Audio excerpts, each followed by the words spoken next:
1 minute रुकते हैं ना और लोगों को आ जाने देते हैं, फिर स्टार्ट करते हैं। बहुत कम लोग आए आज।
हाँ, यूनिट का करेक्शन कराना था। हाँ, चलो तब तक हम लोग एक चीज ये देख लेते हैं। देखो वो जो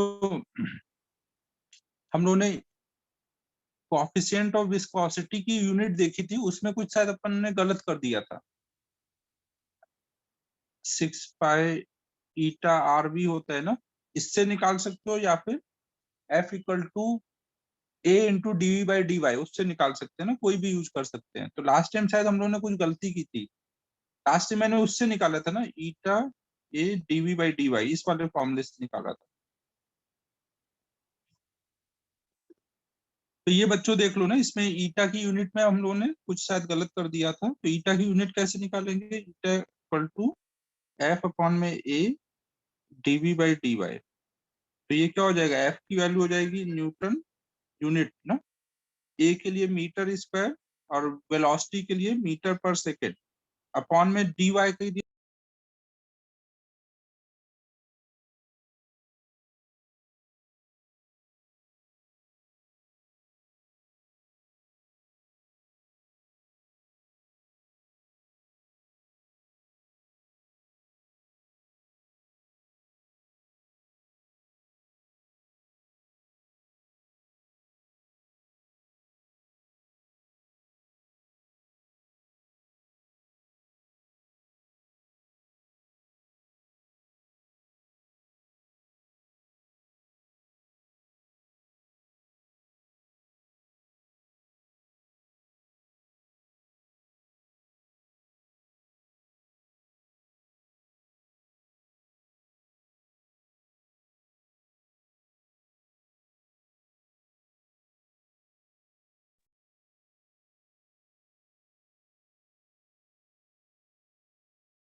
हेलो,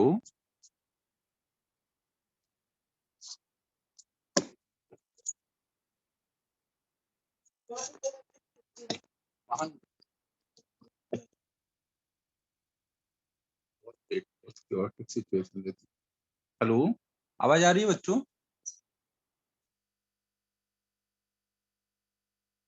यार कॉल आ गया था ना, कभी बीच में म्यूट हो जाऊं तो समझ जाया करो कि कॉल आया होगा।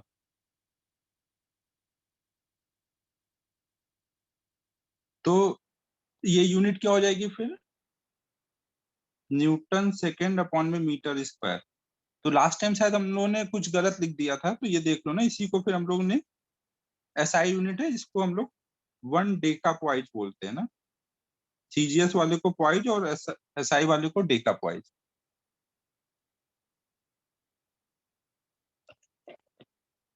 ठीक है बच्चों?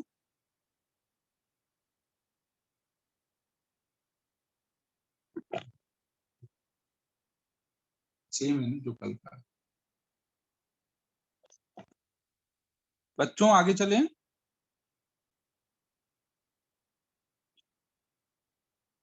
अब देखो, कल हम लोगों ने इलेक्ट्रिक फील्ड शुरू किया था ना।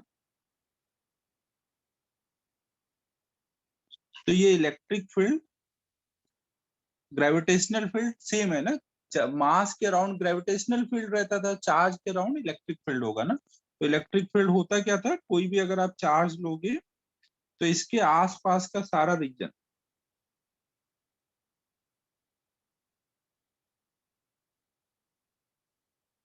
ना, कोई भी हम चार्ज लेते हैं तो इसके आसपास के सारा रीजन जिसमें कोई भी दूसरा चार्ज एंटर करेगा तो फोर्स फील करेगा, उसी को हम लोग इलेक्ट्रिक फील्ड बोलते हैं ना।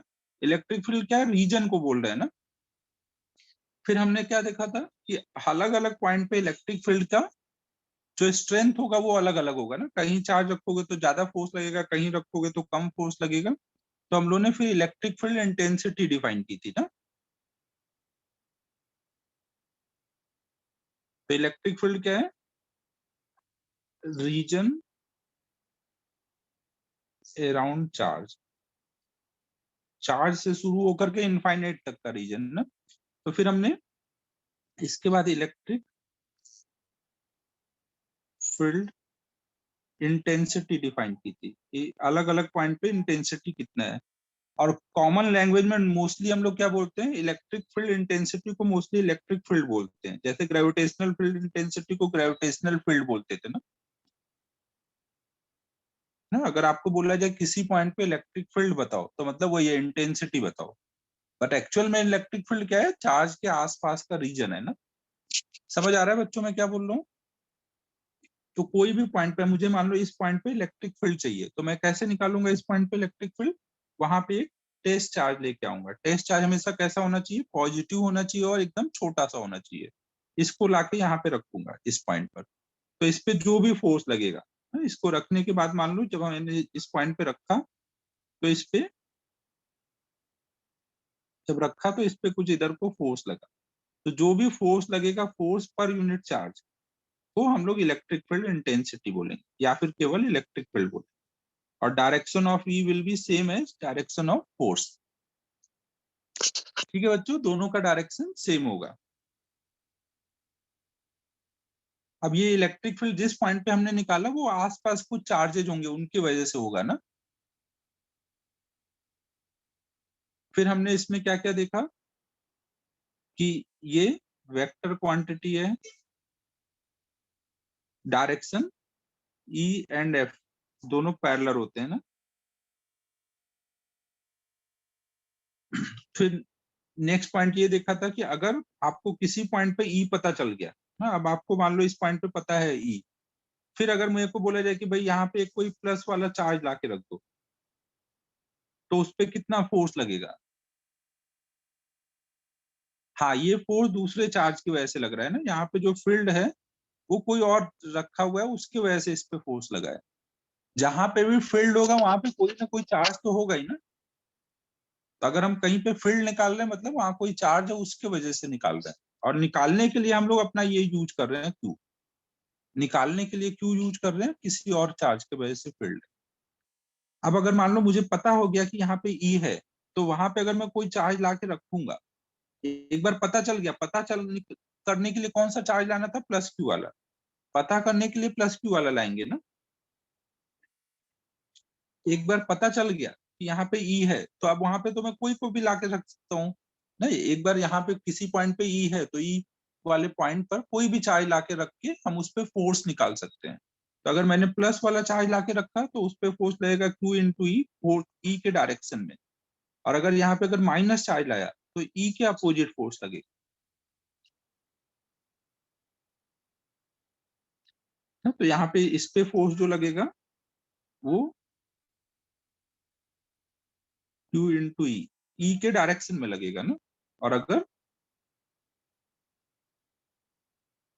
निगेटिव चार्ज लाके यहाँ रखूंगा तो उस पे जो फोर्स लगेगा वो माइनस क्यू इंटू ई लगेगा। माइनस क्यू इंटू ई मतलब ई के अपोजिट लगेगा, मतलब यहाँ पे फोर्स इधर को होगा, जबकि यहाँ पे फोर्स इसी डायरेक्शन में होगा।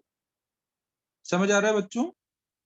ई निकालने के लिए तो हम पॉजिटिव चार्ज यूज करेंगे ना, टेस्ट चार्ज, लेकिन ई निकल गया। अब किसी पॉइंट पे फोर्स निकालना है, कोई चार्ज रखते हैं तो चार्ज हम कैसा भी रख सकते हैं ना, प्लस क्यू माइनस क्यू, जिसपे फोर्स निकालना है। ठीक है, समझो बच्चों।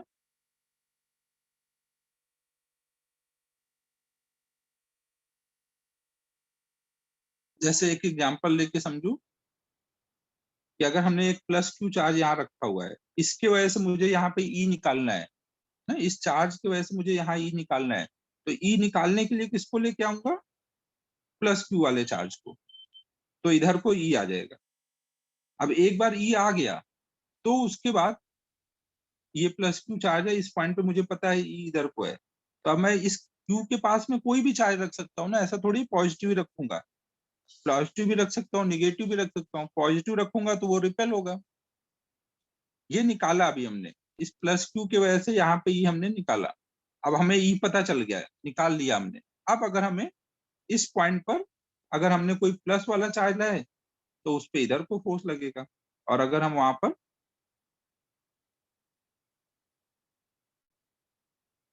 कोई माइनस वाला चार्ज लाके रखेंगे तो वो अट्रैक्ट होगा, उस पे ई के अपोजिट लगेगा ना। माइनस क्यू क्या होगा, इस कैपिटल प्लस क्यू से अट्रैक्ट होगा ना, और प्लस क्यू यहाँ है और यहाँ प्लस रखोगे तो रिपेल होगा। ठीक है बच्चों, समझ आया?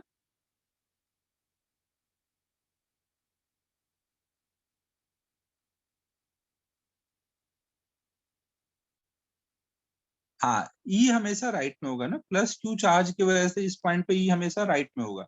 ई चेंज नहीं हो रहा है।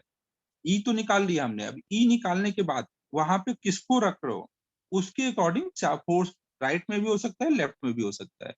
प्लस रखोगे तो वो प्लस से प्लस रिपेल होगा तो वो ई के डायरेक्शन में लगेगा। माइनस वाला प्लस से अट्रैक्ट होगा तो वो उसके डायरेक्शन में लगेगा। ई निकालने के लिए हमेशा कौन सा चार्ज यूज करना है, प्लस वाला ना। अब ई पता चल गया तो फोर्स निकालने के लिए जिसको रखोगे उस पे फोर्स निकालोगे। यहाँ प्लस वाला रखा तो प्लस पे निकालोगे, माइनस वाला रखा तो माइनस पे निकालोगे। ठीक है बच्चों, तो यहां तक हम लोगों ने लास्ट टाइम कर लिया था ना। हाँ, माइनस वाला होगा तो अट्रैक्ट होगा ना, वही देखो लिखा है ना यहाँ, अगर प्लस क्यू है और यहाँ माइनस वाला रखा तो अट्रैक्ट होगा। सेम चीज आप यहाँ प्लस की जगह माइनस रखोगे तो रिवर्स हो जाएगा।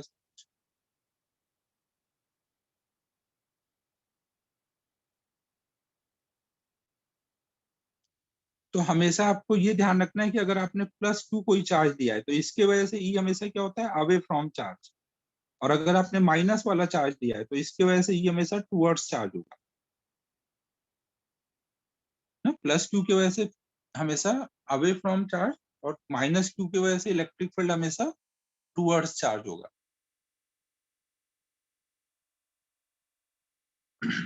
फिर एक पॉइंट और हम लोग देख रहे हैं यहाँ पे कि जैसे अभी यहाँ पे कोई भी चीज नहीं रखी हुई है ना, अभी यहाँ पे कुछ भी नहीं रखा है तो इस किसी भी पॉइंट पे कोई इलेक्ट्रिक फील्ड नहीं है। लेकिन जैसे मैं किसी पॉइंट पे कोई क्यू ला के रखूंगा तो तुरंत उस क्यू का इलेक्ट्रिक फील्ड पहुंचेगा ना बाकी सारे पॉइंट पर। तो पहुंचने में टाइम कितना लगेगा ना, अगर मान लो मुझे इस पॉइंट पर अभी कोई फील्ड नहीं था, फिर मैंने यहाँ पे एक प्लस क्यू चार्ज रखा और ये डिस्टेंस डी है, तो जैसे ही मैं यहाँ पे रखूंगा, रखने के कितनी देर बाद यहाँ फील्ड पहुंच जाएगा। फील्ड ये अब रखते ही अपनी चारों तरफ फील्ड निकालेगा ना, वो पूरे रीजन में फैल जाएगा ना। तो वो जो फील्ड की स्पीड होती है वो लाइट की स्पीड से चलती है ना, फील्ड की स्पीड जो होगी वो लाइट की स्पीड से चलेगी। तो उसको यहाँ तक आने में टाइम कितना लगेगा, डी डिस्टेंस और फील्ड सी स्पीड से चलेगा, तो टाइम कितना लगेगा, डी बाई सी।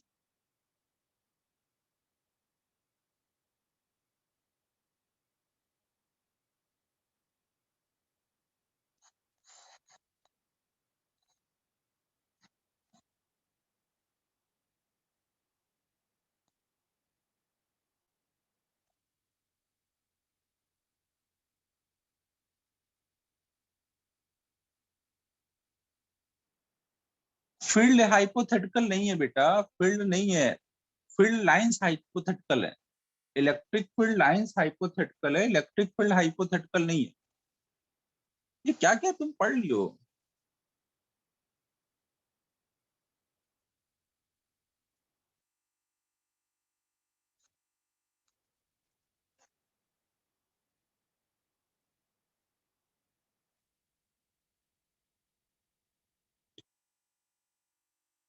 ये पॉइंट नोट कर लो, इसके पहले का तो सब लिखा हुआ है।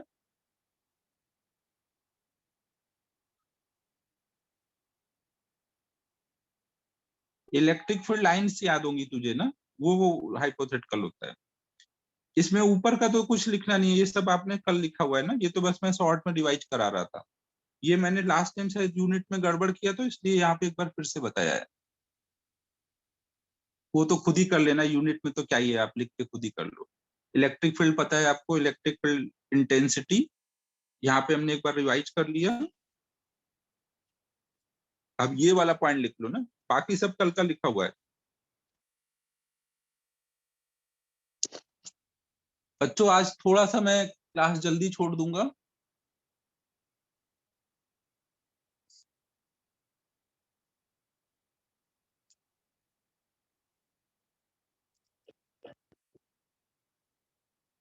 प्रॉब्लम नहीं है यार, आज वैक्सीन लगवाने जा रहा हूँ तो इसलिए थोड़ा सा जल्दी जाऊंगा।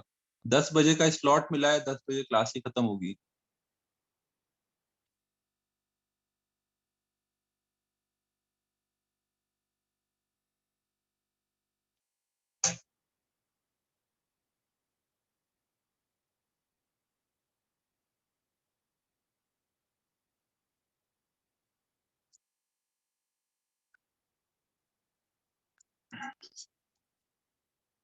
नहीं 1 घंटा ज्यादा हो जाएगा यार, 9:30 तक छोड़ूंगा, फिर आधा घंटे में तैयार होके पहुंचूंगा।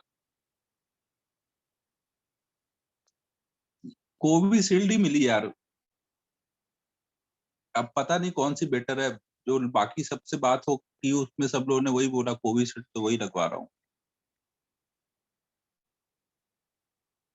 हाँ लाइन तो बड़ी मिलेगी, बट देखो थोड़ा बात करके जा रहा हूँ तो हो सकता है टाइम कम हो, बच जाए।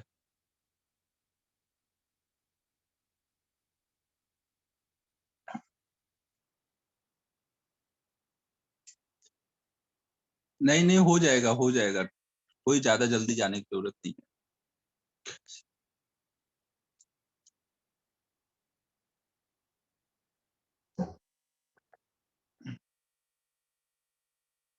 नोट हो गया ये।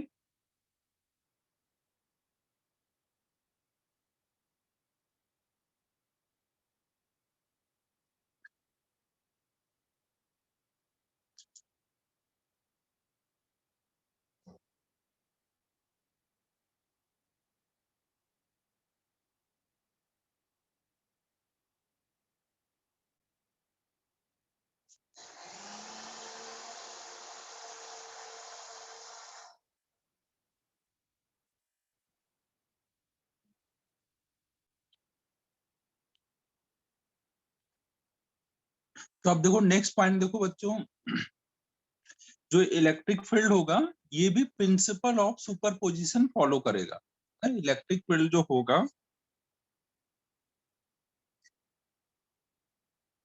इलेक्ट्रिक फील्ड विल फॉलो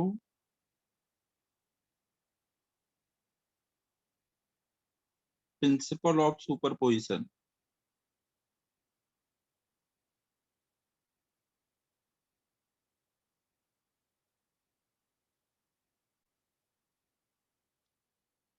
ठीक है, तो इसका मतलब क्या हुआ, जैसे आपने कूलम्स लॉ में देखा था ना, वैसे ही है। तो ये क्या है, पहला पॉइंट कि अगर हम कोई पॉइंट पर एक चार्ज रखते हैं, दूसरे पॉइंट पे दूसरा चार्ज रखते हैं, तो इनके वजह से कोई भी पॉइंट पे जो फील्ड आएगा, एक की वजह से जो यहाँ फील्ड आएगा वो दूसरे की वजह से चेंज नहीं करेगा ना। इसका अपना अलग फील्ड आएगा, इसका अपना अलग आएगा। एक का फील्ड दूसरे की वजह से चेंज नहीं होता। हाँ, तो ये क्या पॉइंट है, पहला point, electric field will not due to one charge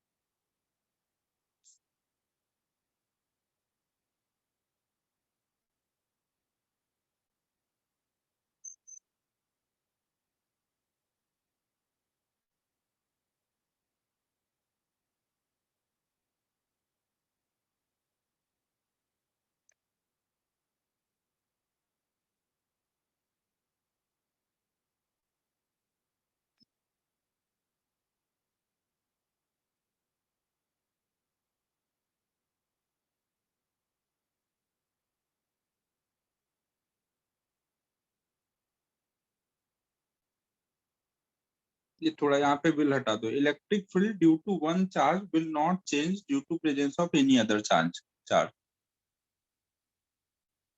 ना। और सेकेंड पॉइंट, कोई भी पॉइंट पे जो नेट फील्ड होगा, अब इस पॉइंट पे जो नेट फील्ड होगा वो इसकी वजह से फील्ड आएगा, इसकी वजह से फील्ड आएगा, तो उन दोनों का जब वेक्टर सम करोगे तो वो उस पॉइंट का नेट इलेक्ट्रिक फील्ड होगा ना। ये सेम वही दोनों पॉइंट है जो इसके पहले भी हम लोगों ने किया है। तो नेक्स्ट पॉइंट है net field at any point will be vector sum of all the fields due to all the present charges।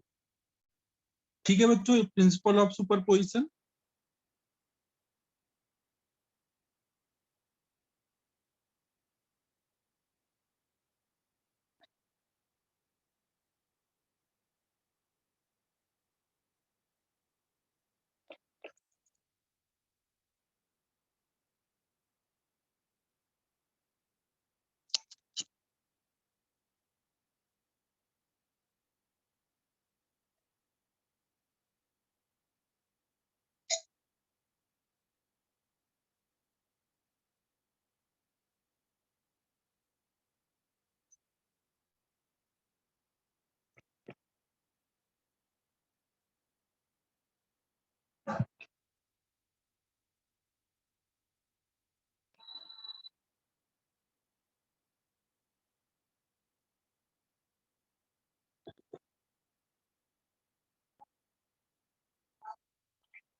Note हो गया बच्चों।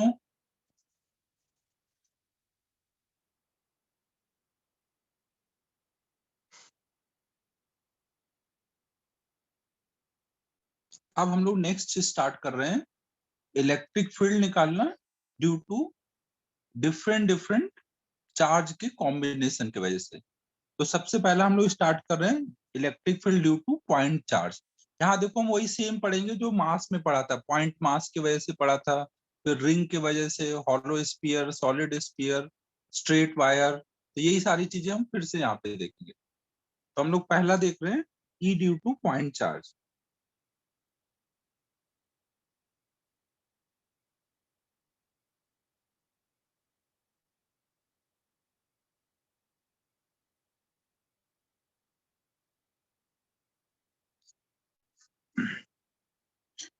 ई ड्यू टू पॉइंट चार्ज, एक मिनट हेडिंग नहीं डालो, इससे पहले एक चीज अपन और देख लेते हैं, ये हमें अब जरूरत पड़ेगी, चार्ज का डिस्ट्रीब्यूशन का टाइप ना, चार्ज डेंसिटी के टाइप।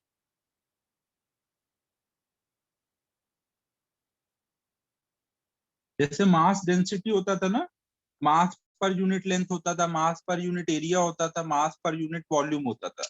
याद है ना, ग्रेविटेशन में अपन ने पढ़ा था लैम्डा, सिग्मा, रो, मास के 3 टाइप होते थे। तो सेम वे में यहाँ चार्ज के लिए भी डिफाइन करते हैं। तो पहला होगा यहाँ पे लीनियर चार्ज डेंसिटी,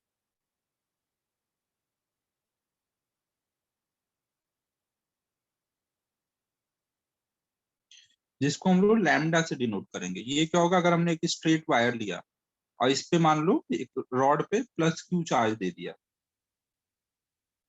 ना, अगर इस पे प्लस क्यू चार्ज पूरे लेंथ पे यूनिफॉर्मली डिस्ट्रीब्यूटेड है, तो हम बोलेंगे यहाँ पे चार्ज पर यूनिट लेंथ कितना है, क्यू बाई एल, और इसी को लैम्डा से दिखाएंगे ना। चार्ज पर यूनिट लेंथ क्या होता है, क्यू बाई एल। और अगर हमें लैम्डा पता है और एल निकालना है, तो हम क्या करेंगे, लैम्डा इंटू एल। ठीक है बच्चों, यहाँ पे देखो लैम्डा जो था यूनिफॉर्म था। अगर लैम्डा यूनिफॉर्म नहीं होगा तो हमें क्या करना पड़ेगा, अगर मान लो हर एक एल पे अलग अलग लैम्डा होता, तो हम पहले लैम्डा इंटू डी एक्स करते, एक छोटे से डी एक्स लेंथ के लिए चार्ज निकालते, और फिर ऐसे हर एक एक्स का चार्ज निकालना है तो पूरा 0 से एल तक इंटीग्रेट कर लेंगे तो चार्ज आ जाएगा। अगर लैम्डा यूनिफॉर्म है तो सीधे लैम्डा इंटू एल, और अगर यूनिफॉर्म नहीं है तो लैम्डा डी एक्स का इंटीग्रेशन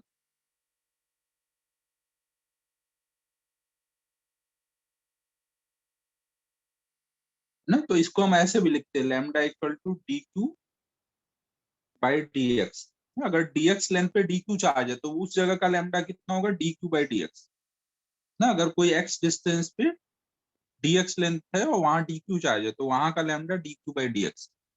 और अगर पूरे में यूनिफॉर्म है तो सीधे क्यू बाई एल लिख दो, यूनिफॉर्म नहीं है तो ऐसे लिख दो। ये तो हमेशा लिख सकते हो, यूनिफॉर्म या नॉन यूनिफॉर्म दोनों के लिए। ये वाला केवल यूनिफॉर्म के लिए लिखते हैं ना, और ये ऑलवेज, क्योंकि ये तो कोई पॉइंट पे डिफाइन कर रहे हैं ना, कोई पॉइंट पर कुछ भी हो आगे, उस पॉइंट पे तो यही होगा।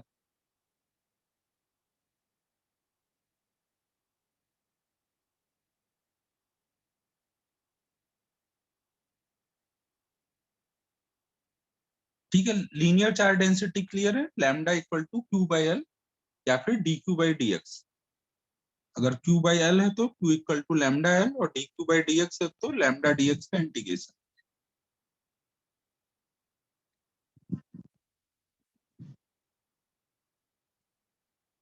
नोट हो गया।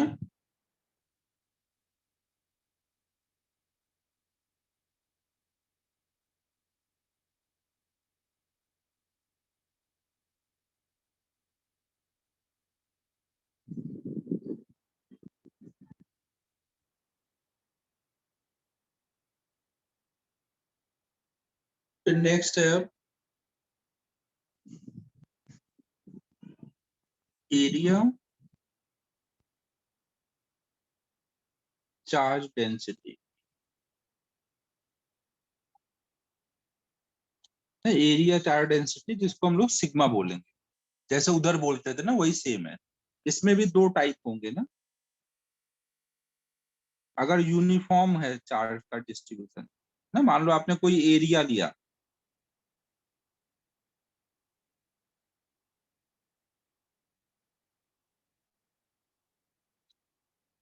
ना, इस एरिया पे चार्ज डिस्ट्रीब्यूटेड है, ए एरिया और क्यू चार्ज है, पूरे एरिया में यूनिफॉर्मली डिस्ट्रीब्यूटेड है, तो सिग्मा इक्वल टू बोलोगे क्यू बाई ए। तो पूरा अगर क्यू निकालना होगा और सिग्मा पता होगा तो सिग्मा इंटू ए कर दोगे। और अगर नॉन यूनिफॉर्म है, यूनिफॉर्म या फिर नॉन यूनिफॉर्म, दोनों के लिए आप ये भी लगा सकते हो कि अगर हमने कोई भी एरिया लिया हुआ है और इसमें कहीं पे ज्यादा चार्ज है कहीं पे कम चार्ज है, यूनिफॉर्म डिस्ट्रीब्यूशन नहीं है, तो आप पहले एक छोटा सा डीए एरिया लोगे। डीए एरिया में मान लो डी क्यू चार्ज है, तो वहां का सिग्मा हो जाएगा dq/dA ना। यूनिफॉर्म हुआ तो भी ये लगा सकते हो, नॉन यूनिफॉर्म है तो भी लगा सकते हो। तो पूरा dq निकालना होगा तो dq इक्वल टू लिखोगे सिग्मा dA और फिर इसको इंटीग्रेट कर, नोट कर लो इसको।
चलें आगे।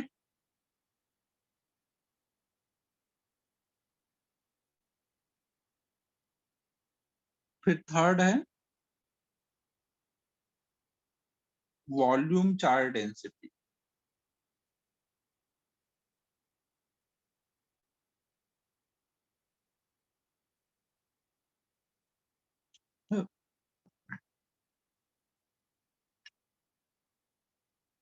जल्दी लिखो रजत।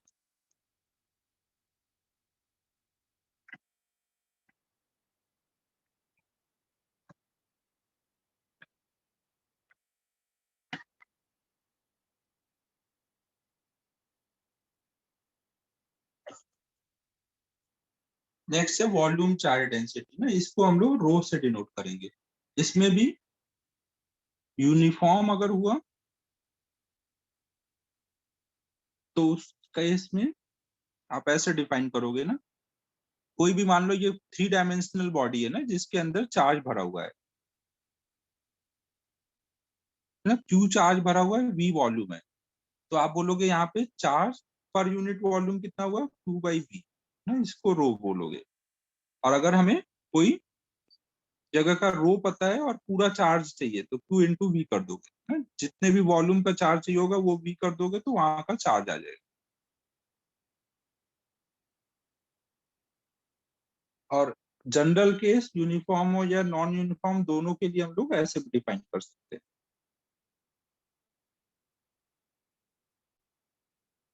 हाँ, अगर कोई 3 डायमेंशनल बॉडी है जिसमें चार्ज का डिस्ट्रीब्यूशन यूनिफॉर्म भी हो सकता है, नॉन यूनिफॉर्म भी हो सकता है, तो वहां पे हम छोटा सा एक डीवी वॉल्यूम लेंगे और इस डीवी वॉल्यूम में छोटे से वॉल्यूम में मान लो dq चार्ज है, तो उस पॉइंट का वॉल्यूम चार्ज डेंसिटी कितना हो जाएगा, dq/dv।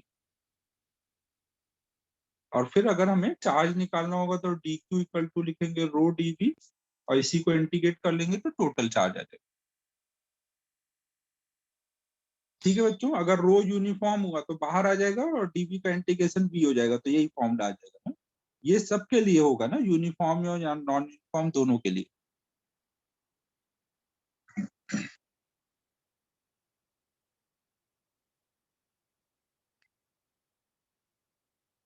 अब ये नोट कर लो, इसके बाद अब हम लोग इलेक्ट्रिक फील्ड निकालना स्टार्ट करते हैं।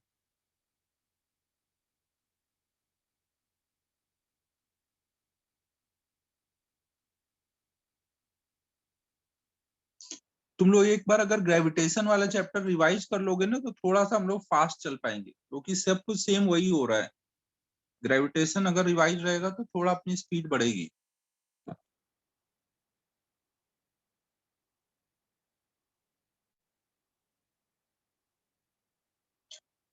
तो अब नेक्स्ट हम लोग देखते हैं E due to point charge.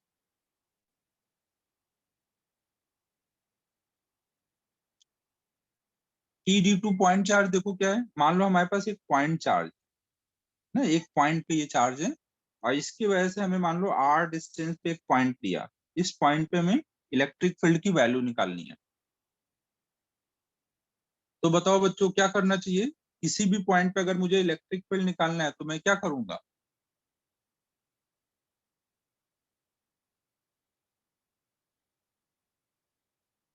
किसी भी पॉइंट पे अगर मुझे इलेक्ट्रिक फील्ड निकालना है तो मैं क्या करूंगा?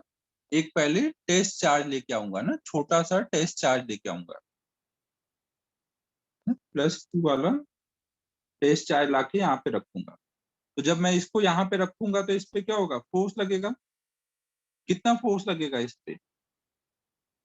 जब ये प्लस वाला चार्ज यहाँ रख दूंगा तो इनके बीच में फोर्स लगेगा ना, ये आप फिक्स किए हुए हो ना, इसको जाने नहीं दोगे, और इस पे देखोगे कितना फोर्स है, तो फोर्स कितना आएगा, K Q1 Q2 अपॉन में R²। दो चार्ज के बीच में यही फोर्स लगता है ना। फिर हमें पता है कि उस पॉइंट पे अगर मुझे फील्ड निकालना है तो क्या करूंगा, जो भी फोर्स लगा है फोर्स बाई क्यू कर दूंगा। तो फोर्स बाई क्यू करूंगा तो कितना आएगा, ये क्यू को इधर नीचे ले आओ, F/Q कितना आएगा, KQ/R²।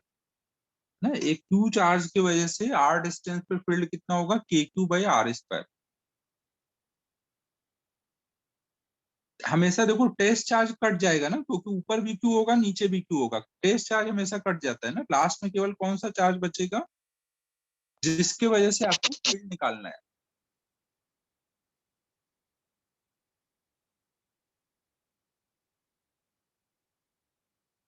ये हमने मैग्नीट्यूड निकाला है ना, डायरेक्शन यहाँ पे हम अलग से देख लेंगे कि +Q रखेंगे तो वो इधर जाएगा तो इधर हुआ, माइनस हुआ तो इधर होगा, सॉरी अगर यहाँ माइनस चार्ज होता तो इधर हो जाता। हाँ सब कुछ वही बोला ना, सब कुछ ग्रेविटेशन जैसा है, जैसे वहां GM/R² होता था, यहाँ KQ/R² होगा। के मतलब 1/4πε0 फ्री स्पेस के लिए। नोट कर लो इसको। ये अभी हम पहला निकाल रहे हैं ना, सब लिखते जाते हैं कितने निकाल।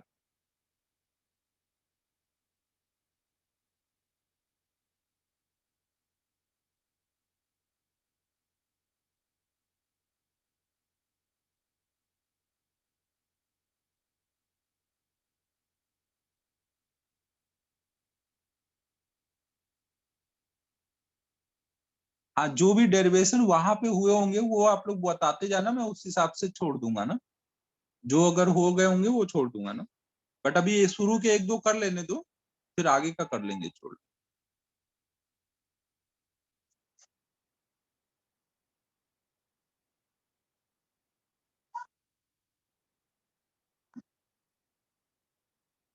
तो अगर मैं इलेक्ट्रिक फील्ड का डिस्टेंस के साथ ग्राफ ड्रॉ करूं, ई का आर के साथ ग्राफ, तो ग्राफ कैसे बनेगा, जैसे जैसे आप दूर जाओगे फील्ड जीरो होता जाएगा ना, और जब आप इसके पास आते जाओगे तो ई टेंडिंग टू इनफाइनाइट होगा ना। जब आर टेंडिंग टू जीरो होगा ना, जब आप एकदम इसके क्लोज आ जाओगे तो ई टेंडिंग टू इनफाइनाइट हो जाएगा ना। और जब इस साइड चले जाओगे निगेटिव साइड, अगर हम इसको ओरिजिन मान रहे हैं ना, इधर पॉजिटिव साइड इधर निगेटिव साइड, निगेटिव साइड जाओगे तो ई का डायरेक्शन इधर हो जाएगा ना। अगर मैंने इधर वाले ई को प्लस में दिखाया है तो इधर वाले ई को माइनस में दिखाऊंगा, तो इधर का ग्राफ कैसा बन जाएगा, समझो ना, इधर वाले ई को अगर हम लोग प्लस से दिखा रहे हैं तो इस साइड में ई इधर होगा ना, उसको माइनस से दिखाएंगे। एकदम अगर आप इसके क्लोज जाओगे तो फॉर्मूला तो यही होगा ना, एकदम इसके बगल में देखोगे तो निगेटिव साइड में इनफाइनाइट मतलब इधर को, और जब एकदम दूर जाओगे तो टेंडिंग टू जीरो, तो ऐसा कुछ ग्राफ बन जाए।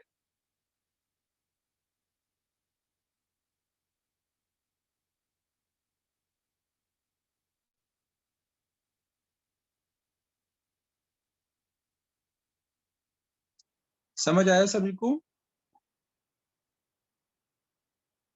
हाँ 1/x जैसा, 1/x और 1/x² का ग्राफ लगभग एक ही जैसा होगा।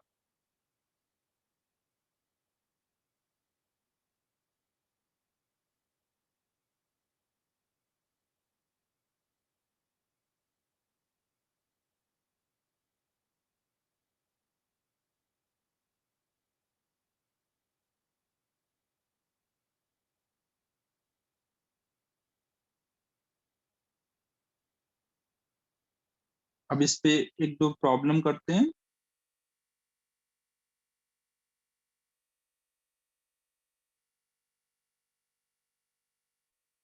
सपोज हमने एक यहाँ पे प्लस क्यू चार्ज रखा है, एक यहाँ पे माइनस टू क्यू चार्ज रखा है। ये ए है, ये बी है, ये सी है। ये डिस्टेंस आर है, ये डिस्टेंस आर है। तो पॉइंट बी पे हमें इलेक्ट्रिक फील्ड की इंटेंसिटी बतानी है। Find E at B.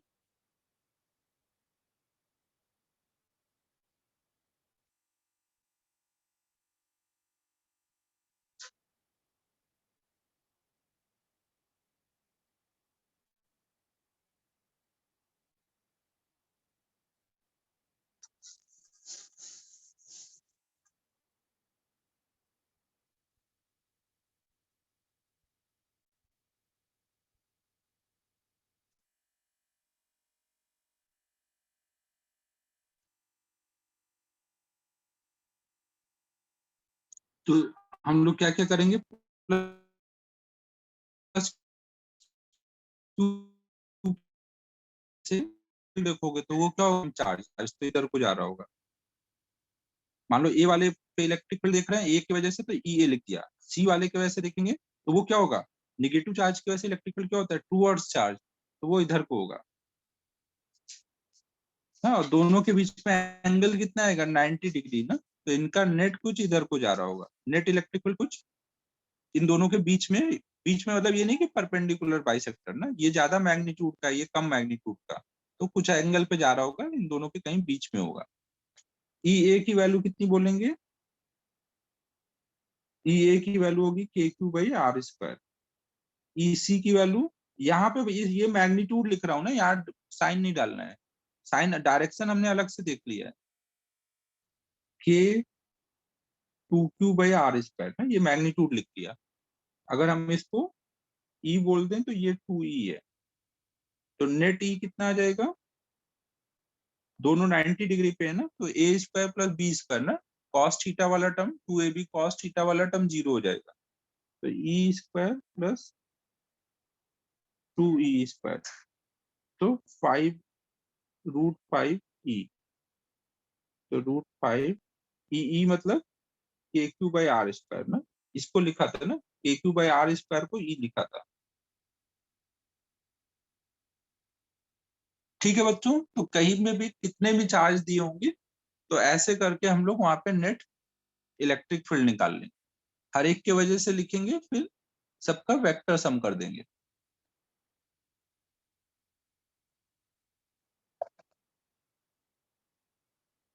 आगे चलें।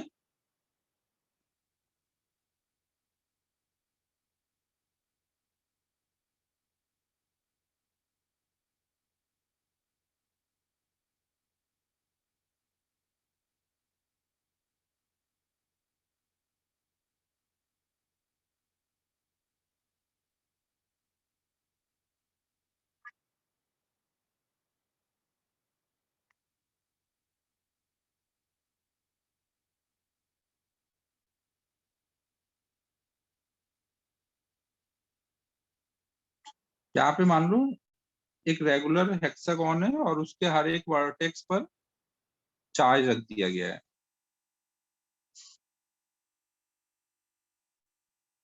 तो हमें इसके सेंटर पर ई की वैल्यू चाहिए। इसकी साइड लेंथ आर है।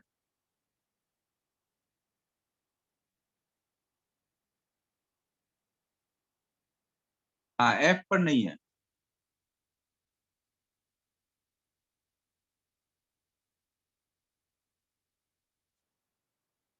के क्यू बाई आर स्क्वायर हो जाएगा ना, हम लोग यहाँ पे ऐसे कर देंगे।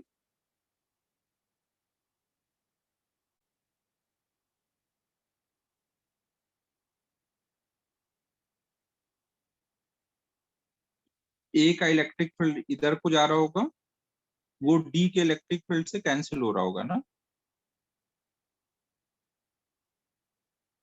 और ई वाले पॉइंट का इलेक्ट्रिक फील्ड इधर को आ रहा होगा, वो बी वाले पॉइंट के इलेक्ट्रिक फील्ड से कैंसिल हो रहा होगा। तो केवल बचेगा किसका, सी का ना। सी का किधर को होगा, अवे फ्रॉम चार्ज इधर। तो ये सी पर इसकी वैल्यू ये हो जाएगी।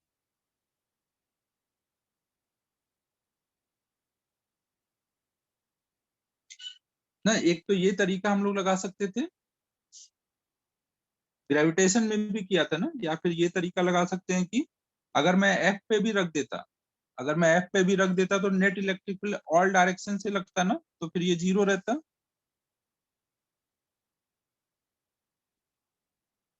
अबे भावेश क्या हो गया तुमको?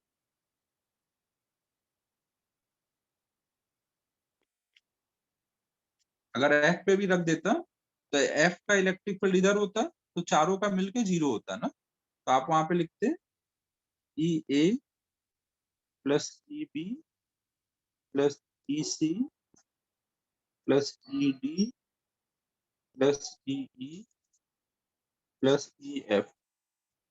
सब पे रखा होगा तो 0 होगा। डिस्टेंस अब आर होगी ना, अगर ये रेगुलर हेक्सागोन है, ये एंगल 60 आएगा, ये 60 आएगा, ये 60 है। नहीं, ये अगर आर है तो सब डिस्टेंस आर है ना।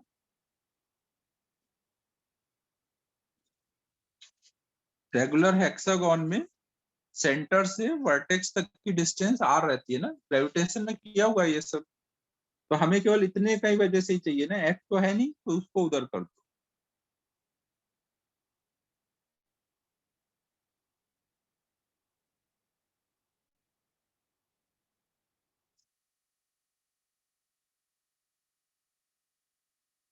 मतलब एफ पे जब रखा होगा तो जिधर ई आएगा उसके अपोजिट में। एफ पे अगर यहाँ पे आपने प्लस क्यू रखा होता तो ई इधर आता ना, तो उसके अपोजिट मतलब इधर को होगा। और वैल्यू कितनी हो जाएगी? मैग्नीट्यूड एफ पे रखा होता तो कितना होता, के क्यू बाई आर स्क्वायर, तो यही इसका भी मैग्नीट्यूड आएगा ना। डायरेक्शन में बस वो अपोजिट हो। ठीक है, समझो बच्चों।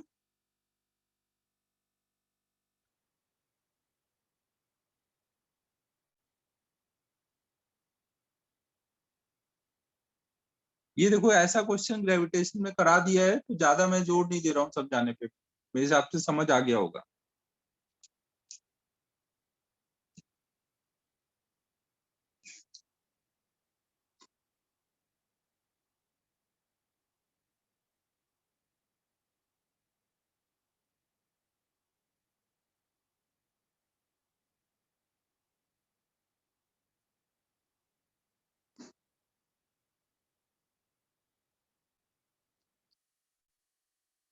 ठीक है, फिर आगे चलें।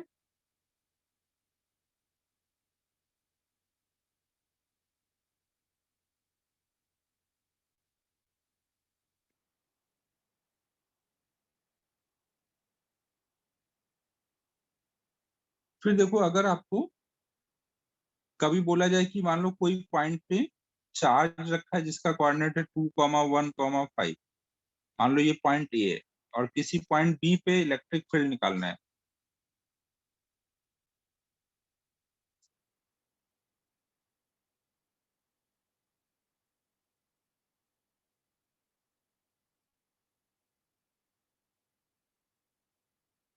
डायरेक्शन के साथ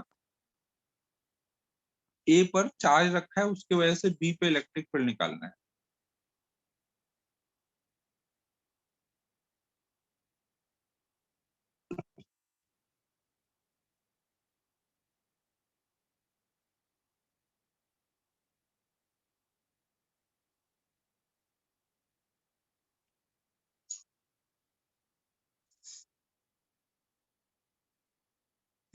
हाँ, या तो वेक्टर फॉर्म यूज कर लो, या फिर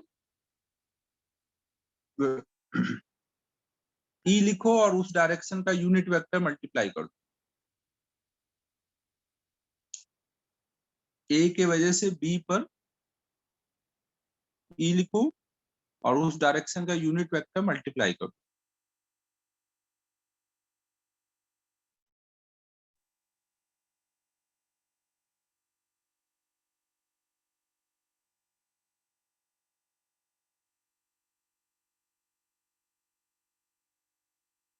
तो हम लोग क्या क्या कर लेंगे, ई अगर हमें वेक्टर फॉर्म में चाहिए पॉइंट बी पर, तो हम वहां से डिस्टेंस देख लेंगे कितनी है और उस डायरेक्शन का यूनिट वेक्टर।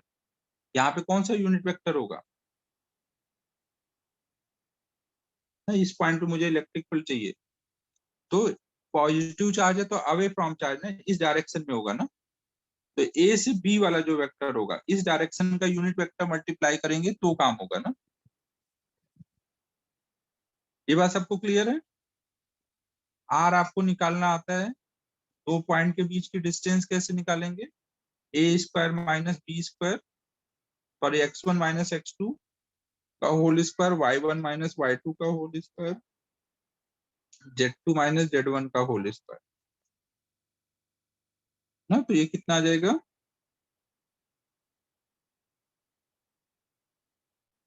4 प्लस 49 तो √53।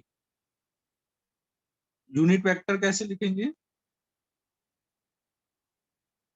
ए बी वेक्टर पहले लिख लो।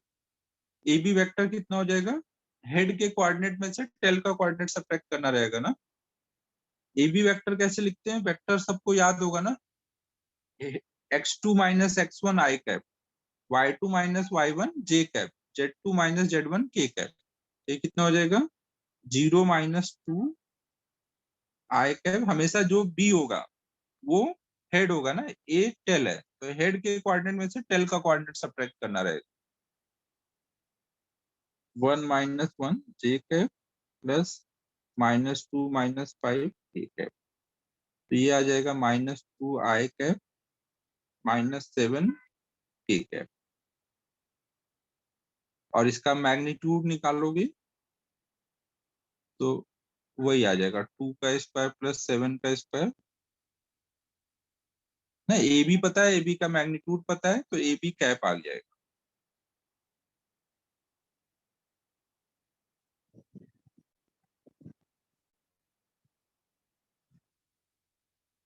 ए बी कैप निकालना याद है ना सबको, ए बी वेक्टर को उसके मैग्नीट्यूड से डिवाइड करो। अब आपको सब कुछ पता चल गया, अब ई की वैल्यू लिख दो। ई की वैल्यू हो जाएगी के क्यू अपॉन में आर स्क्वायर, आर मतलब √53 का square into A B cap. A B cap कितना है, -2 I cap -7 A cap by √53 ना। अगर वैल्यूज दी हैं तो और सॉल्व करो, नहीं तो फिर ऐसे ही छोड़, माइनस कॉमन कर दो तो ये हो जाएगा 2 I cap plus 7 A cap.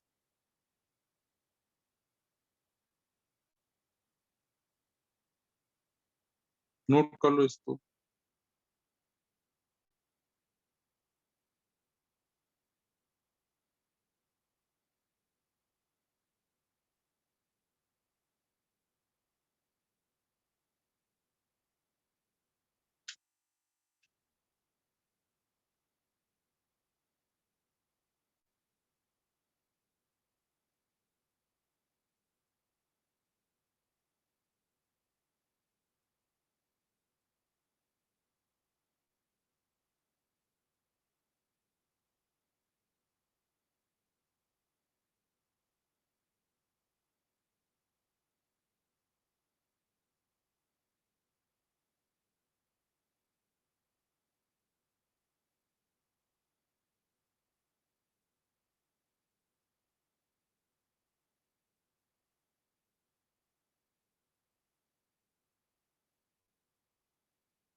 चले आगे।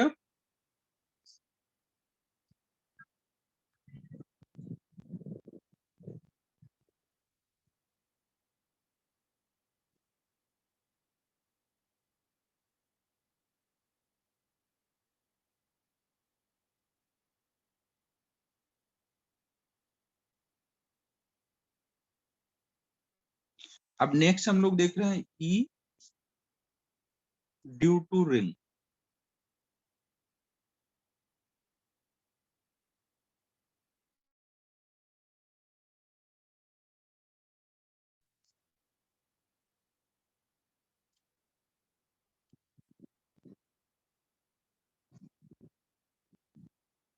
और इसके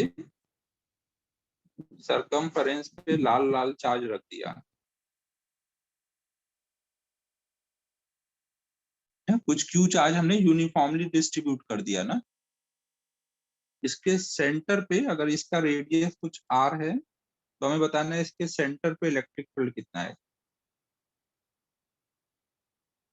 पहला हम लोग केस देख रहे हैं सेंटर पे, फिर हम लोग देखेंगे एक्सिस पर।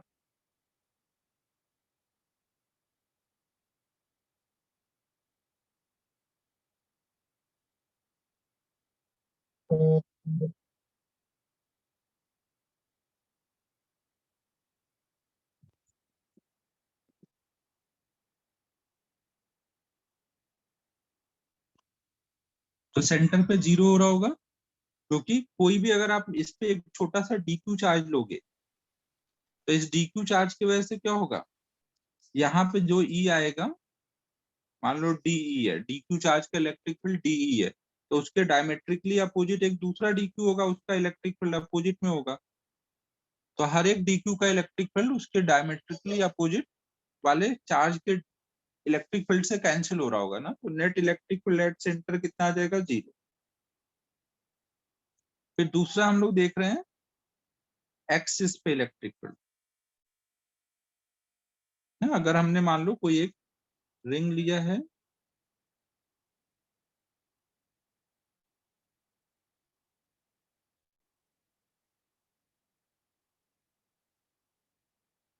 और इसके एक्सिस पर कोई पॉइंट ले लिया एक्स डिस्टेंस पर है, इसके एक्सिस पे, और ये रिंग पे चार्ज ऐसे रखा हुआ है। जो ये रिंग है ये बोर्ड के प्लेन के परपेंडिकुलर रखा है ना, आधा अंदर है आधा बाहर है।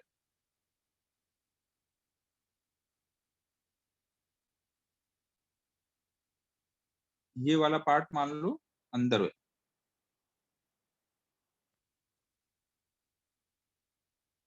ये वाला पार्ट बाहर है ना।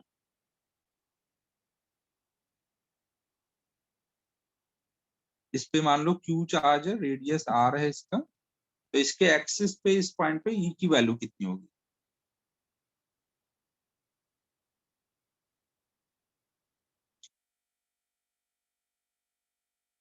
तो जैसे मास के लिए निकाला था सेम वही होगा ना। जो भी न्यू स्टूडेंट हैं जो ग्रेविटेशन के बाद ज्वाइन किए हैं, अगर कोई है तो ग्रेविटेशन वाला देख लेना एक बार, डेरिवेशन वगैरह। रिंग सबको याद है बच्चों, अगर आपने एक मास लिया था, एम मास लिया था, आर रेडियस का रिंग था, तो इसके वजह से ई कितना आता था, यहाँ पे आई की वैल्यू होती थी Gmx/, R square plus X square power में 3/2। और रिंग हमेशा क्या करता है, मास को अट्रैक्ट करता है ना, तो हमेशा टूवर्ड्स मास होता था। बट पॉजिटिव चार्ज क्या होगा, यहाँ पे आप निकालने के लिए क्या करोगे, डी क्यू चार्ज रखोगे, वो सॉरी क्यू चार्ज रखोगे तो वो रिपेल होगा ना। तो यहाँ पे क्या हो जाएगा, equal to K Q X ना, जैसे जी एम एक्स था वैसे के क्यू एक्स अपॉन में R square plus X square power में 3/2। और निकालोगे कैसे, यहाँ पे एक छोटा सा डी क्यू चार्ज लोगे, उसके वजह से यहाँ पर डी लिखोगे। डी किधर होगा, अवे फ्रॉम चार्ज। ये अगर एंगल थीटा है तो ये एंगल थीटा आएगा, तो डी का इधर कंपोनेंट आएगा डी कॉस थीटा, और इधर आएगा डी ई साइन थीटा। और फिर अगर आप इसके डायमेट्रिकली अपोजिट एक दूसरा चार्ज ले लो, मान लो हमने एक यहाँ पे डायमेट्रिकली अपोजिट में एक दूसरा चार्ज ले लिया डी, तो उस डी क्यू का इलेक्ट्रिक फील्ड ऐसे जा रहा होगा अवे फ्रॉम चार्ज। तो उसके भी दो कंपोनेंट आएंगे ना, एक इधर को आएगा और एक इधर को आएगा, तो ये वाले कट जाएंगे ना, सबका बस ये ऐड होगा, डी साइन थीटा कट जाएंगे, सबका डी कॉस थीटा इंटीग्रेट हो जाएगा। वही हम लोगों ने मास में भी किया था ना, तो नेट ई निकालना है तो आपको क्या करना है, डी ई कॉस थीटा को इंटीग्रेट कर लो पूरे रिंग के लिए। हाँ नहीं कर रहा हूँ ना, बस बता दिया कि ऐसे ऐसे कर। तो सेम ये फॉर्मूला होगा, ये आपको याद रखना है ना। तो एक रिंग की वजह से उसके एक्सिस पे ई, नोट करो इसको।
फिर हम लोगों ने यहाँ पे देखा था कि किस एक्स पे ई की वैल्यू मैक्सिमम होगी। उसको तूने कट किया।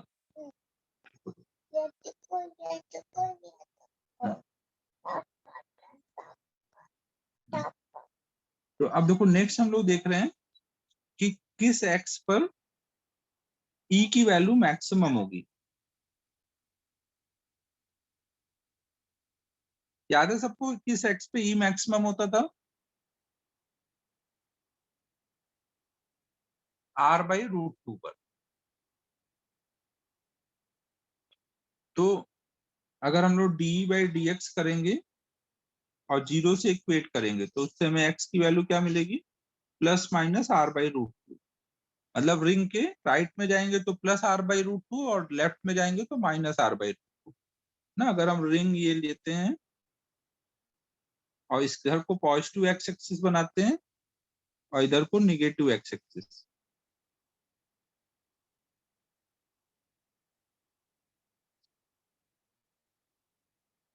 तो इधर के साइड में ई क्या होगा? यहाँ प्लस चार्ज दिया है ना, इधर के साइड में ई इधर होगा और इस साइड में ई इधर को होगा ना। तो इसका अगर हम लोग ग्राफ ड्रॉ करें तो ग्राफ कैसा बन जाएगा?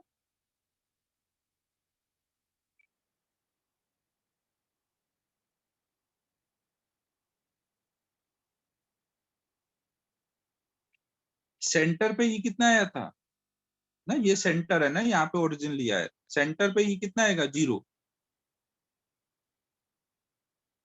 और जब आप रिंग से बहुत दूर चले जाओगे, अगर रिंग से आप बहुत दूर चले जाओगे तो ये टर्म कितना हो जाएगा? हाँ, माउंटेन जैसा ग्राफ आएगा ना। रिंग से अगर आप बहुत दूर चले जाओगे, अगर एक्स की वैल्यू बहुत ज्यादा बड़ी है तो x² + r² को क्या लिखोगे? x² लिखोगे। तो E = आ जाएगा KQX/में x² ना, नीचे हमने r² + x² को x² लिख दिया, तो ये आ जाएगा KQ/में x²। अगर आप रिंग से बहुत दूर चले जाओगे तो रिंग भी क्या बन जाएगा? एक पॉइंट चार्ज बन जाएगा ना। रिंग से बहुत दूर देखोगे तो पॉइंट चार्ज वाला फॉर्मूला आएगा रिंग के लिए, और एक्स अगर इनफाइनाइट है तो ये 0 हो जाएगा। तो सेंटर पे ई 0 है और इनफाइनाइट पे भी ई 0 है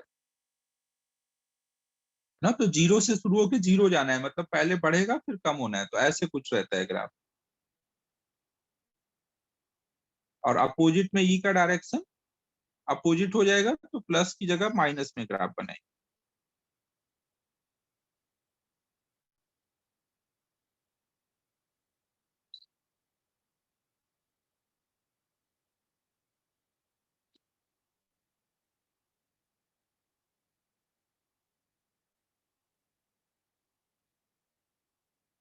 पॉजिटिव साइड में आपने ऊपर को दिखाया प्लस में, क्योंकि आपने पॉजिटिव एक्स एक्सिस के लॉन्ग ई था।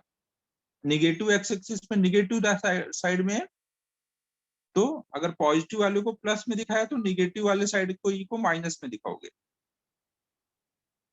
ग्राफ सबको क्लियर है?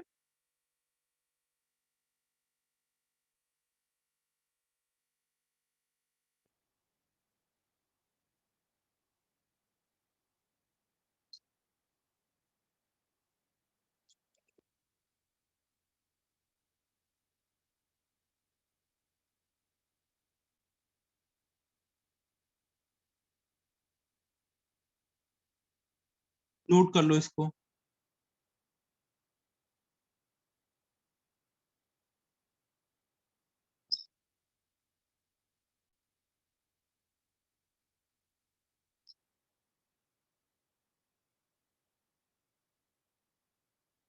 भावेश यहाँ देखो, एक्स क्यूब आएगा, फिर ऊपर एक एक्स है, उससे कट होकर के एक्स स्क्वायर बन जाएगा।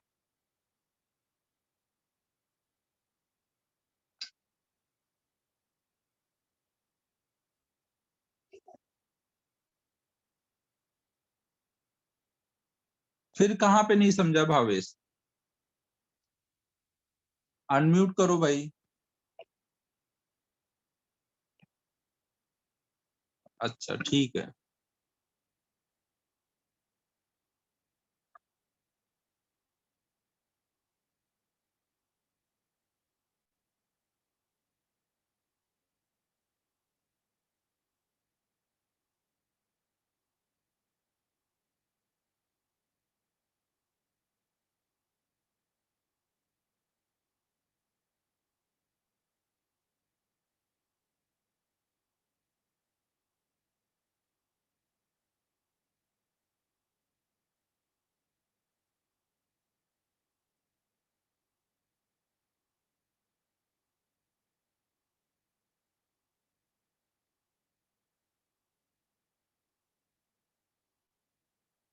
फील्ड देखो, फील्ड में निगेटिव पॉजिटिव का मतलब होता है डायरेक्शन ना।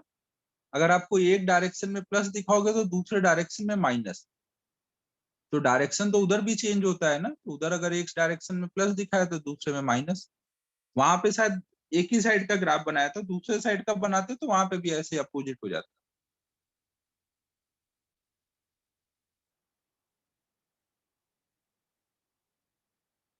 वेक्टर क्वांटिटी के लिए प्लस माइनस का मतलब होता है डायरेक्शन।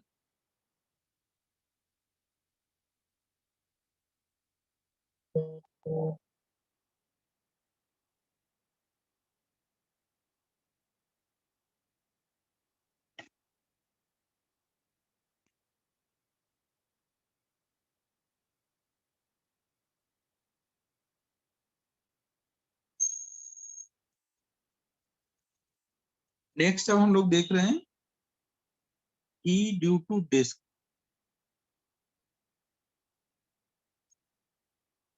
ना। अगर हम कोई एक डिस्क ले लें जिसके सरफेस पे चार डेंसिटी सिग्मा है ना, इसको हमने प्लेन के परपेंडिकुलर रखा है, और इससे के सेंटर से एक्स डिस्टेंस पे हमें ई चाहिए। इसका रेडियस कुछ आर है। समझ आ रहा है ना डिस्क कैसे रखा हुआ है? प्लेन के परपेंडिकुलर। ई हमेशा पॉजिटिव चार्ज से अवे आएगा ना। इसको सॉल्व करने के लिए आप क्या करोगे? कलेक्शन ऑफ रिंग्स ले लोगे।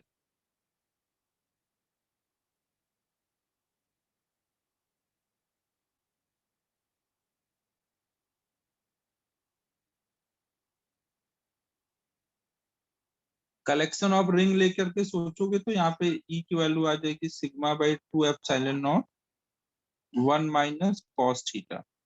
जहाँ पे थीटा क्या होगा, इसको सरकमफेरेंस से ऐसे मिलाओगे तो ये जो एंगल होता है यही थीटा होता है।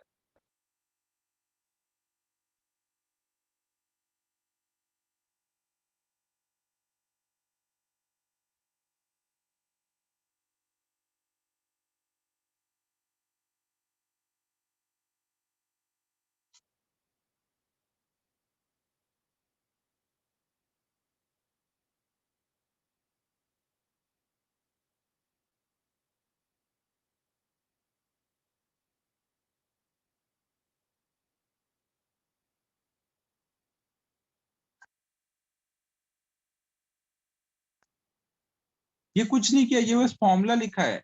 ग्रेविटेशन में भी ये फॉर्मूला पढ़ा था, फॉर्मूला लिख दिया है। रिंग का कलेक्शन लेकर के आप सोच सकते हो।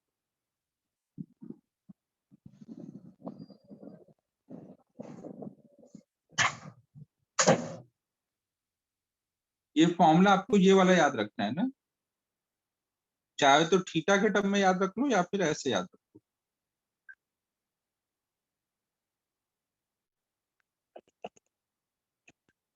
अगर डेरिवेशन करना है तो बताओ, मैं कर दूं।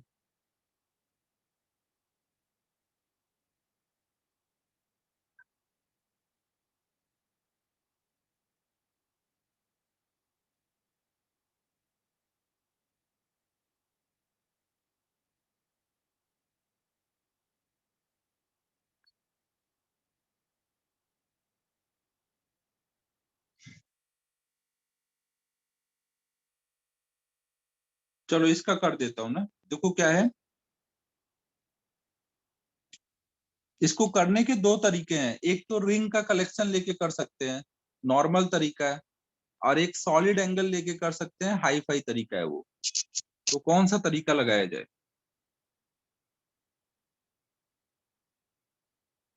नॉर्मल तरीके से ही करता हूँ, हाई फाई तरीका देखता हूँ आगे टाइम मिलेगा तो कराऊं। पहले रिंग का कलेक्शन लेके तो कर देता हूँ, क्योंकि सॉलिड एंगल में पहले समझाना पड़ेगा मुझे बहुत कुछ सॉलिड एंगल का।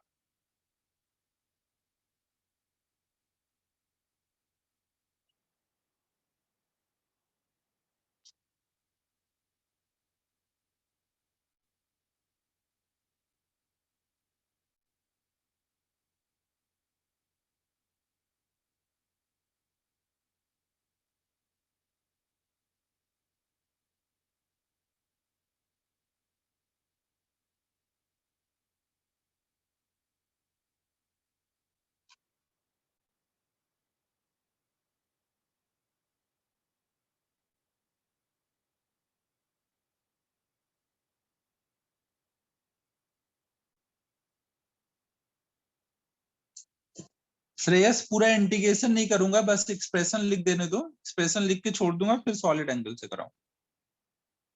तो देखो यहाँ पे क्या है, हमने एक डिस्क लिया हुआ है, अब इसका डेरिवेशन बता रहा हूँ ना। इसीलिए बोल रहा हूँ ग्रेविटेशन एक बार रिवाइज कर लोगे ना तो आपको लगेगा कि हाँ सही है, समझ आ गया। नहीं तो समझ नहीं आएगा तो बोलोगे डेरिवेशन कराओ। तो देखो यहाँ पे क्या है, हमने डिस्क लिया हुआ है और डिस्क का रेडियस आर है ना। और मान लो यहाँ से स्मॉल आर डिस्टेंस पर एक डी आर थिकनेस का रिंग ले लिया है, एक स्मॉल आर थिकनेस का ये रिंग ले लिया है।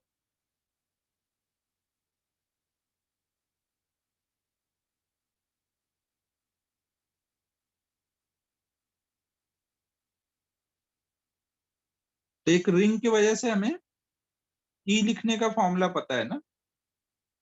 अगर मान लो पूरे डिस्क के सरफेस पे क्यू चार्ज फैला हुआ है, तो इस रिंग में कितना चार्ज आएगा? बहुत थोड़ा सा चार्ज आएगा ना, डी क्यू। तो इस रिंग की वजह से रिंग के एक्सिस पर मान लो एक्स डिस्टेंस पे हमें ई निकालना है।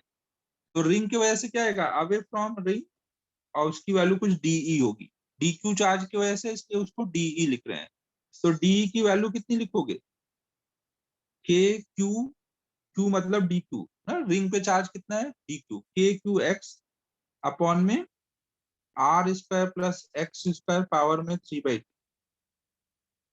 और ऐसे हर एक रिंग का ई इसी डायरेक्शन में आएगा ना। हर एक रिंग के ई को अगर हम इंटीग्रेट कर देंगे तो आ जाएगा ना टोटली।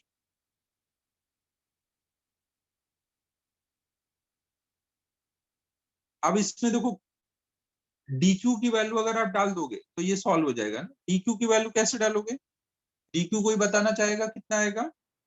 पूरे सरफेस पे अगर क्यू चार्ज है तो रिंग का के एरिया में कितना चार्ज आएगा?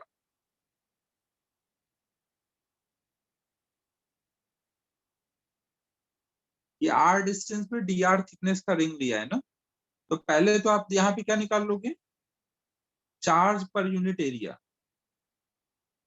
ना।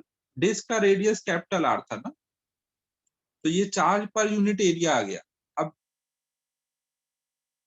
रिंग के एरिया को अगर हमें पता चल जाए तो रिंग पे चार्ज चाहिए तो क्या करूंगा, रिंग का एरिया इंटू सिग्मा कर दूंगा ना, रिंग का एरिया कितना बोलूंगा,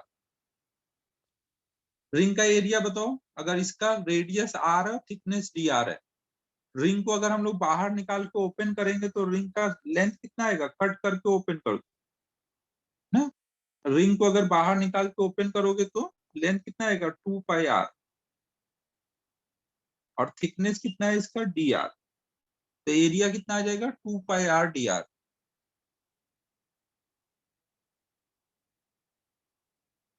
तो ये वैल्यू वैल्यू डी क्यू की यहाँ पे रख दो,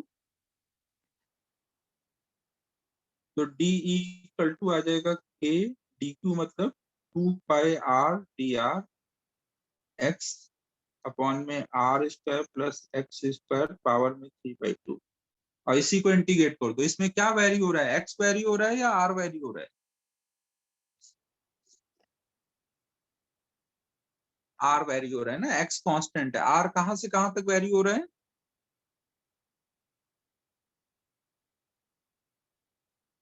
0 to r। इसको अब इंटीग्रेट करने जाओगे तो के को बाहर कर लो, के बाहर आएगा मतलब 1/4 पाई एप्सिलॉन नॉट बाहर आएगा, 2 पाई बाहर आएगा, एक्स बाहर आएगा, अंदर बचेगा आर डी आर अपॉन में। अब तो तुम लोग इंटीग्रेशन पढ़ चुके हो, तो अब तो तुम लोग मुझे ही पढ़ा दोगे इंटीग्रेशन, तो अब क्या होना चाहिए इसके इंटीग्रेशन में, अब क्या होगा, कैसे करोगे इसका इंटीग्रेशन, हाँ R square plus X square को टी स्क्वायर मान लोगे, फिर कर दो, लिमिट डाल दो, तो ये आ जाएगा यहाँ पे, ये कट होकर के बचेगा, तो ये जब सॉल्व करोगे तो आ जाएगा sigma by 2 epsilon naught 1 - X upon में R square plus X square.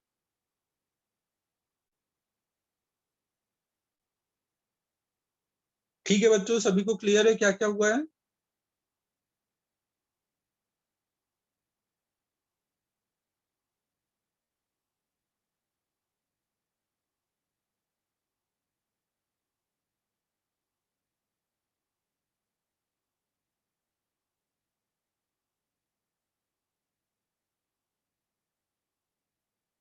अब इसको हम लोग सॉलिड एंगल से सेकेंड मेथड से करते हैं, ये नोट कर लो पहले।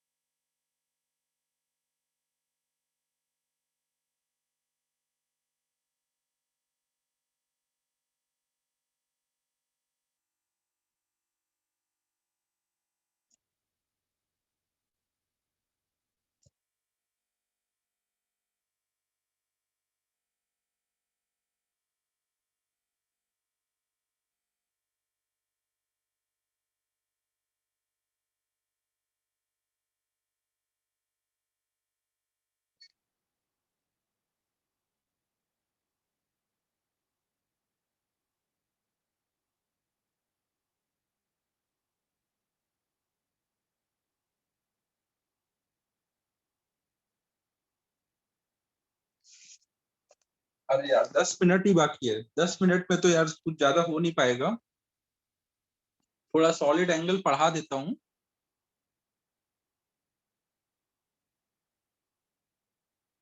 डेरिवेशन तो नहीं हो पाएगा, सॉलिड एंगल ही पढ़ाने में टाइम चला जाएगा।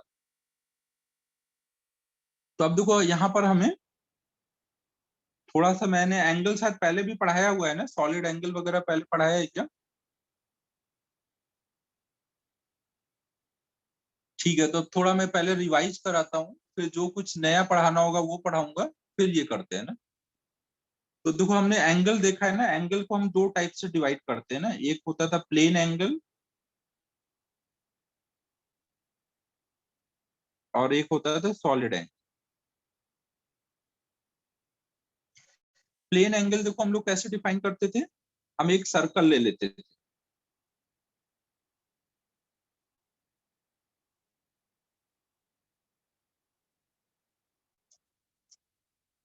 प्लेन एंगल हम कैसे डिफाइन करते थे, अगर हम एक सर्कल लें तो उसका कोई भी आर्क सेंटर पे जो एंगल बनाएगा ना, ये आर्क लेंथ अपॉन रेडियस को हम लोग प्लेन एंगल बोलते थे ना, L/R।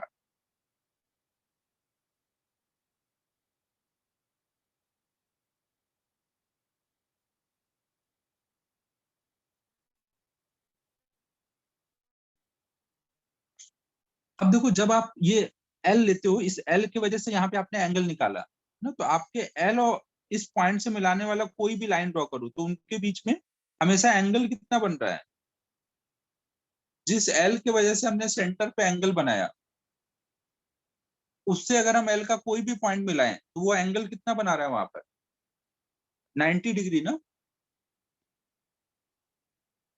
तो जब भी, ये तो हमने एक आर्क लेंथ का एक केस दिया, ऐसा नहीं है कि प्लेन एंगल आप डिफाइन करोगे तो हर जगह सर्कल में ही डिफाइन करोगे ना, हम कहीं पे भी प्लेन एंगल डिफाइन करते हैं। तो हम कैसे डिफाइन करते हैं, एक अगर छोटा सा डीएल लेंथ ले लें, एक छोटे से डीएल लेंथ की वजह से बोला जाए कि इस पॉइंट पे एंगल बताओ, तो आप क्या करोगे, अगर ये डीएल बहुत छोटा है और इसके मिलाने वाला ये हर एक पॉइंट लगभग अगर परपेंडिकुलर है ना, अगर ये परपेंडिकुलर है ना, अगर ये डीएल बहुत छोटा होगा ना, तो ऐसा स्ट्रेट लाइन दिख रहा होगा ना, तो ये आप एंगल कितना बोल सकते हो, डीएल अपॉन में आर। बस ध्यान रखना डीएल जो होना चाहिए वो आर के परपेंडिकुलर होना चाहिए ना, ये जो एल होना चाहिए आर के परपेंडिकुलर होना चाहिए। ये बात समझ आ रही है, डीएल हमेशा आर के परपेंडिकुलर होगा। अगर मान लो मैंने ऐसे डीएल ले लिया और फिर बोलूं यहाँ पे बताओ कितना प्लेन एंगल बन रहा है, तो कितना एंगल बोलूंगा, ये आर के परपेंडिकुलर, अभी लेंथ कितनी है, 0 ना, ऐसे वाली लेंथ 0 है ना, सब आर के अलोंग है, तो यहाँ पे प्लेन एंगल कितना आएगा, 0। फिर अगर मान लो हमारा डीएल ऐसे है और आर कहीं यहाँ है,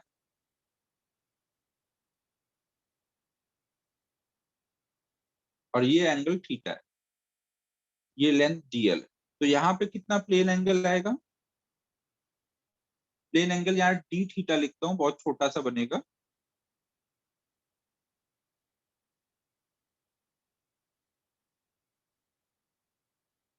तो आप इसके दो कंपोनेंट कर लोगे ना इस डीएल का, एक ऐसे कंपोनेंट करोगे वो आएगा डीएल कॉस थीटा, और एक ऐसे करोगे वो आएगा डीएल साइन थीटा।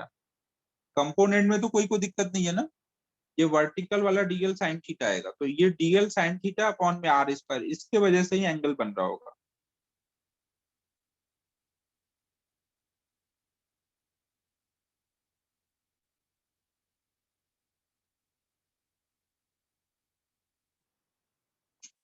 ठीक है, तो आप किसी भी पॉइंट पे जब एंगल डिफाइन करते हो तो आप कैसे डिफाइन करते हो, उस डीएल लेंथ की वजह से जिस पॉइंट पे एंगल चाहिए उसको मिलाने वाली लाइन ज्वाइन करते हो, और उस डीएल का उस आर के परपेंडिकुलर वाला लेंथ लेते हो, परपेंडिकुलर वाला लेंथ अपॉन में आर स्क्वायर करोगे, तो उससे हमें उस पॉइंट पे प्लेन एंगल की वैल्यू। ठीक है बच्चों, प्लेन एंगल सबको क्लियर है।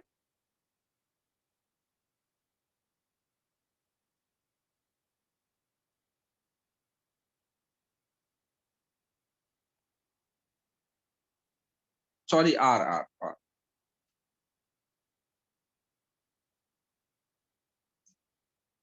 अब देखो सिमिलर वे में ये नोट हो गया,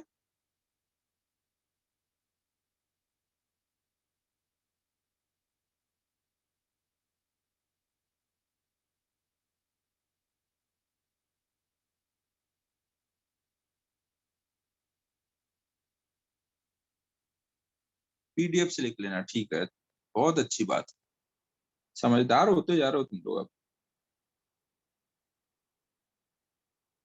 तो अब हम लोग सेकेंड केस देख रहे हैं, सॉलिड एंगल।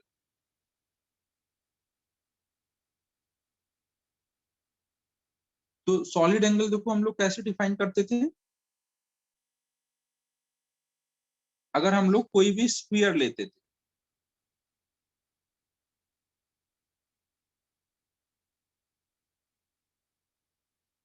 ना, अगर हम कोई स्फीयर ले लें और स्फीयर के सरफेस पे एक छोटा सा एरिया ले लें ना, स्फीयर है ना ये, और उसके सरफेस पे एक छोटा सा एरिया ले लें, तो इसको अगर हम इसके सेंटर से मिलाएं तो ये जो एंगल बनेगा ना, इसको हम लोग सॉलिड एंगल बोलते थे, छोटा एंगल है तो डी ओम बोलते हैं, ओम वाले सिंबल से रिप्रेजेंट करते थे। तो डी ओम की वैल्यू कितनी होगी यहाँ पर, डी ए अपॉन में आर स्क्वायर। और अगर अभी आप इस डीए एरिया और आर के बीच में एंगल देखोगे तो एंगल कितना बन रहा होगा? डीए और आर के बीच में एंगल कितना है अभी? स्फीयर के सरफेस और रेडियस के बीच में कितना एंगल बनता है? 90 ना। यहाँ पर डीए और आर के बीच में एंगल 90 है। तो हमेशा आप क्या करोगे, जब आप एरिया लिख रहे हो तो कौन सा एरिया लिख रहे हो? आर के परपेंडिकुलर वाला, आर के परपेंडिकुलर वाला एरिया लेंगे। तो अगर कभी आपको बोला जाए कि भाई एक छोटा सा डीए एरिया है और उसके परपेंडिकुलर आर डिस्टेंस पे यहाँ पे सॉलिड एंगल बताओ, अगर ऑलरेडी ये परपेंडिकुलर है तो आप सीधे क्या बोलोगे कि ये एंगल जो होगा D ohm equal to D A by R square होगा।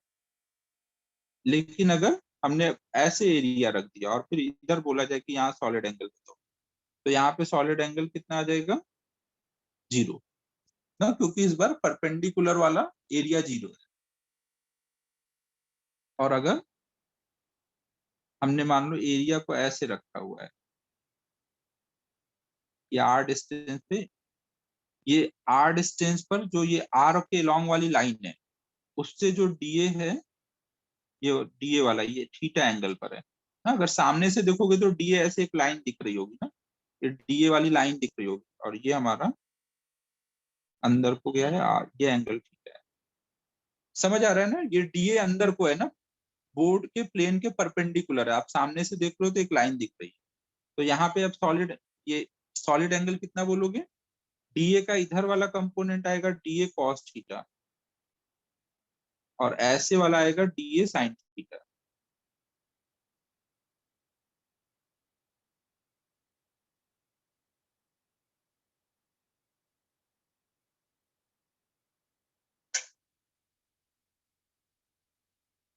तो यहाँ पे सॉलिड एंगल कितना हो जाएगा? डीए साइन थीटा अपॉन में आर स्क्वायर। फिर देखो आपने एक चीज ये पढ़ी थी कि डीए का, डीए भी एक वेक्टर है ना। डीए वेक्टर का डायरेक्शन किधर को होता है? डीए वेक्टर का डायरेक्शन किधर होता है? परपेंडिकुलर टू एरिया ना। अगर मान लो आपको कहीं पे ऐसे दिया जाए कि एक डीए वेक्टर है और उसका डायरेक्शन इधर को है, डीए एक वेक्टर का डायरेक्शन इधर है और यहाँ पे इस आर डिस्टेंस पे हमें सॉलिड एंगल निकालना है और ये आर वेक्टर वाली लाइन से ये थीटा एंगल पर है, मतलब आर वेक्टर और डीए वेक्टर के बीच का एंगल कितना है? थीटा।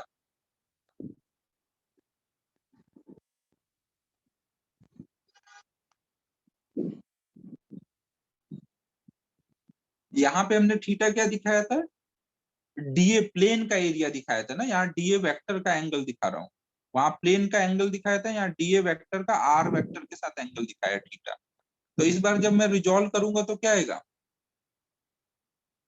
अगर ये एंगल थीटा है तो ये एंगल 90 माइनस थीटा आएगा ना। ये बात समझ आ रही है? अगर ये एंगल थीटा है तो ये एंगल 90 माइनस थीटा आएगा। तो इस बार जब रिजॉल्व करूंगा तो ये क्या बन के आ जाएगा?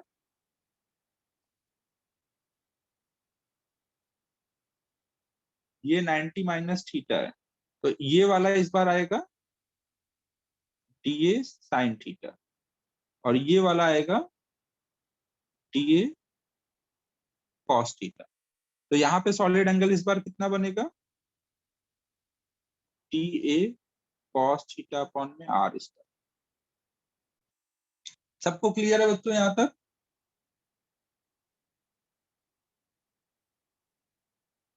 तो ये वाला जो फॉर्मूला होगा इसको हम याद रखें कि अगर कोई भी डीए वेक्टर की वजह से कोई आर डिस्टेंस पे हमें सॉलिड एंगल निकालना है तो हम क्या फॉर्मूला लगाएंगे? D A cos theta by R square, जहां पे थीटा क्या है? Angle between D A vector and R vector ना। ऐसे हम थीटा को आराम से याद रख सकते हैं। एंगल क्या है? डीए वेक्टर और आर वेक्टर के बीच का अगर एंगल हमें पता है तो सॉलिड एंगल कितना हो जाएगा? D A cos theta by R square. ठीक है बच्चों?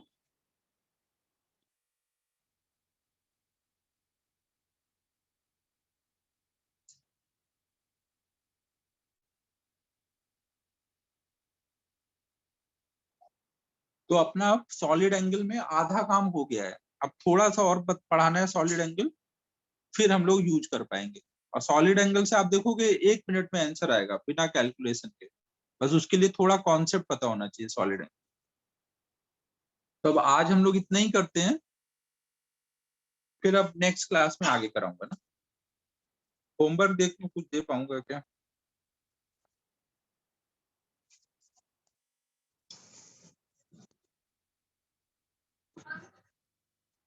ये अच्छे से रिवाइज कर लेना बस ना।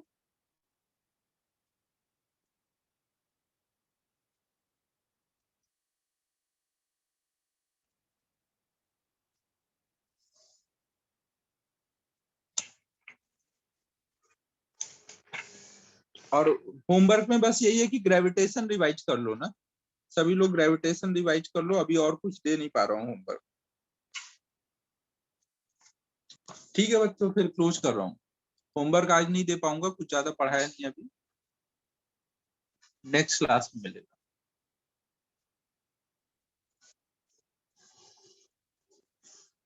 ठीक है बच्चों, बाय बाय।